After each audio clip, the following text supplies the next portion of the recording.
Hey everyone, this is Corey with Sims Investment Management. This is another monthly market update. Happy 2022, early January here, and I hope everybody had a safe and blessed holiday season. I know the Omicron variant right now is definitely going around Cincinnati, so hopefully everybody is doing okay with that. I want to jump right in because I have a lot to cover this month. Just some really important conversation pieces with clients right now. The first is we've got kind of our annual general principles of why we invest and how we invest and why we make plans for our clients. That's below this video. If there are only 2 newsletters that you actually read in a year from me, it would be this one in July when we do our mid-year review, where we talk again about the general principles and why we do what we do. These general principles are important. It's been compared to these investing principles are kind of like vitamin C. Like our body just doesn't absorb it and then keep it in our body. So we need to continually remind ourselves of these general principles because we typically don't retain them. We don't retain them because all day long we're bombarded by the media, the apocalypse du jour, the negative things that are happening in the world. It's really unfortunate. You know, I had somebody say to me recently, the world has never been in a worse place. And I just had to laugh about that because, again, it's like, what are we marinating our minds in? I think the world's never been in a better place. We just don't hear about the positivity most of the time. So if we take a quick step back, let's think, 100 years ago when not many people had the same liberties that they have today, whether it be women or the civil rights movement. If we think about a couple hundred years ago when slavery was rampant, let's think about 500 years ago where you took your life in your hands all the time to try and cross an ocean to get to another land where maybe you would never see your loved ones again. And that was just the norm. And we can go further and further back in history where we didn't have the medical information and the sciences that we do today. So I just don't buy this thesis that the world is in a worse place. I think we're in a great place. We just don't hear about it often enough. So that's my soapbox for today. Secondly, increased 401k amounts. So the IRS did increase the amount this year of what you can max out your 401k to $20,500 if you're under the age of 50. If you're over the age of 50, the IRS gives you that nice catch-up contribution of an additional $6,500. So under 50, you can put $20,500 into your 401ks this year. Over 50, you can put up to $27,000. If you need any help increasing those contributions, we'd be happy to walk you through that. Next up, I want to talk a little bit about inflation. Again, I continue to get a lot of questions about this. Inflation is really, really important to discuss right now because a lot of times when people think about returns on investments, they're thinking of them in real terms. All right, and they don't think about, they're thinking about them in nominal terms and not real terms.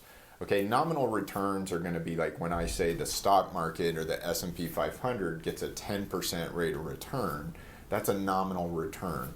If we then factor in inflation, the real return on that, if inflation has been 3%, would be 7, right? So nominal's 10, you've got inflation minus the 3, our real return is 7.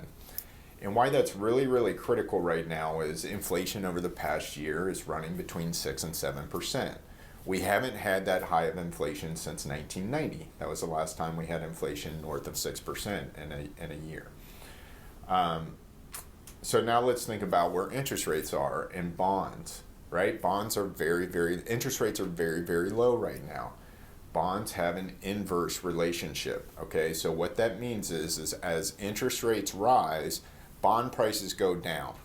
And if you think about that intuitively, if I buy a bond that's paying me 2% today, and all of a sudden inflation or interest rates go to 4% next year, well, if I want to sell that bond to somebody, why would they pay me par value? Why would they pay me what that bond is worth when I bought it today at 2% when they could just go buy a different bond at 4% today? So that's why when interest rates rise, bond prices go down.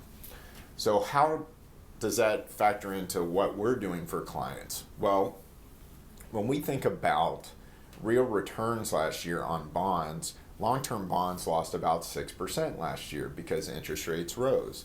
All right, short-term bonds lost about 1%. When you factor in inflation of 6 to 7%, that means that the real return on bonds last year was anywhere between -8 and -12 to 13%, right?